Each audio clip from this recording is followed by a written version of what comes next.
नमस्कार साथियों, मैं हूं श्रवण कुमार और आपके अपने YouTube चैनल पर आपका स्वागत है। जैसा कि आपने थंबनेल में देखा होगा कि अपने सेविंग अकाउंट को सैलरी अकाउंट में कैसे बदलें। सैलरी अकाउंट बनाने के 2 तरीके होते हैं। पहला तरीका तो ये होता है कि जब आपकी जॉब लग जाती है, तो आप बैंक में जाकर अपना एक नया सैलरी अकाउंट खोल दें। दूसरा ये है कि जिस भी बैंक में आपका खाता है, वहाँ जाकर अपने पुराने ही खाते को जो सेविंग अकाउंट है उसको सैलरी अकाउंट में बदल दें। तो आइए आज हम जानते हैं सैलरी अकाउंट के फायदे। हालांकि सभी बैंकों में सैलरी अकाउंट खोलने का प्रोसेस लगभग समान ही होता है, फिर भी मैं आपको एसबीआई बैंक में सैलरी अकाउंट खोलने के प्रोसेस के बारे में बताऊंगा। पहले तो इस खाते को वही लोग खुलवा सकते हैं जो केंद्र सरकार या फिर राज्य सरकार के स्थायी कर्मचारी हैं। इसके बाद इसमें कुछ पैकेज बता रखे हैं, जैसे सिल्वर है, गोल्ड है, डायमंड है, प्लेटिनम है। तो ये सब उनकी सैलरी के अनुसार बताए गए हैं। जिसकी सैलरी 10,000 से 25,000 के बीच में है उसका सिल्वर पैकेज मिलेगा। 25,000 से 50,000 के बीच गोल्ड पैकेज, 50,000 से 1 लाख तक डायमंड पैकेज तथा 1 लाख से ऊपर जिसकी सैलरी है उनको प्लेटिनम पैकेज दिया जाएगा। जैसे ही हम बैंक में फॉर्म फिलअप करेंगे, तो बैंक कर्मचारी अपनी सैलरी के अनुसार अपने आप वो पैकेज के अनुसार अपना फॉर्म सबमिट कर देंगे। एसबीआई की ऑफिशियल साइट पे सैलरी अकाउंट का पहला फ़ायदा ये बता रखा है कि आपका अकाउंट ज़ीरो बैलेंस अकाउंट होगा।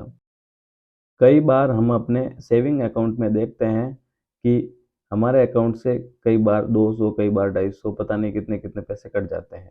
कभी मिनिमम चार्ज के नाम पर, कभी एटीएम चार्ज के नाम पर, कभी मंथली एनुअल मेंटेनेंस चार्ज के नाम पर। तो सैलरी अकाउंट में अगर आपके अकाउंट में ₹0 होगा तो भी मिनिमम बैलेंस चार्ज नहीं कटेगा। बाकी अकाउंट के एटीएम कार्ड में हम देखते हैं कि महीने में 3 या 4 बार ट्रांजैक्शन करने के बाद आपके एटीएम से अपन पैसे निकालते हैं या फिर जमा करवाते हैं तो चार्ज लगता है। लेकिन अपने अकाउंट को सैलरी अकाउंट में कन्वर्ट करवाने के बाद आपके एटीएम को आप महीने में कितनी बार भी यूज कर सकते हैं या फिर किसी भी बैंक के एटीएम से पैसे निकाल सकते हैं, आपका कोई भी चार्ज नहीं लगेगा। इसी के साथ सैलरी अकाउंट में पर्सनल एक्सीडेंट इंश्योरेंस तथा एयर एक्सीडेंट इंश्योरेंस भी मिलता है। और अगर आप बैंक में लोन लेने जाते हो और आपका अकाउंट सैलरी अकाउंट है, तो फाइल प्रोसेसिंग फीस भी आपकी 50% ही लगेगी। और यदि आप अपने कीमती सामान को बैंक में सुरक्षित रखते हैं और उसके लिए लॉकर खरीदते हैं, तो लॉकर के लिए भी आपको 25% ऑफ यानी कि 25% की छूट मिलेगी। साथ ही आपको निःशुल्क ड्राफ्ट की सुविधा, निःशुल्क एसएमएस अलर्ट की सुविधा तथा ऑनलाइन एनईएफटी की सुविधा भी दी जाएगी। और आपको 2 महीने की सैलरी तक का ओवरड्राफ्ट भी दिया जाएगा। इसका मतलब ये हुआ कि कुछ फॉर्मेलिटीज फिलअप करके आप बैंक से 2 महीने की सैलरी एडवांस में उठा सकते हैं। सैलरी अकाउंट के और भी बहुत से फ़ायदे हैं, लेकिन मुख्य फ़ायदे मैंने आपको बता दिए हैं। तो आइए अब जानते हैं कि सैलरी अकाउंट बनवाने के लिए हमारे पास क्या-क्या डॉक्यूमेंट होने चाहिए। सबसे पहले आपके पास पे मैनेजर से डाउनलोड की हुई पे स्लिप कम से कम 3 महीनों की होनी चाहिए। उस पर अपने डीडीओ के हस्ताक्षर करवाने हैं।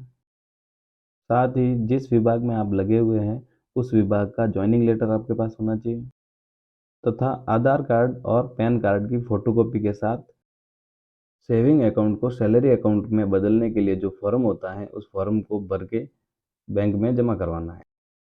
फॉर्म इस प्रकार का होगा जिसमें कुछ सामान्य सी जानकारी है उसको भरकर आपको बैंक में जमा करवाना है। जिस किसी साथी को ये फॉर्म चाहिए, वो डिस्क्रिप्शन बॉक्स में दिए हुए टेलीग्राम के एक चैनल के लिंक पे क्लिक करें और उस चैनल में जाके आप इस फॉर्म को ले सकते हैं। फॉर्म जमा करवाने के कुछ दिनों के बाद आपका अकाउंट सैलरी अकाउंट में कन्वर्ट हो जाएगा। जब आपका अकाउंट सैलरी अकाउंट में कन्वर्ट हो जाएगा, तो आपके पास एक ऐसा कन्फर्मेशन मैसेज आ जाएगा। इसका मतलब आपका अकाउंट सैलरी अकाउंट में कन्वर्ट हो गया है। इस वीडियो के माध्यम से मैंने सैलरी अकाउंट के बारे में लगभग सभी जानकारी देने की कोशिश की है। फिर भी आपके कोई सवाल हो तो कमेंट ज़रूर करें, आपके हर सवाल का जवाब दिया जाएगा। धन्यवाद।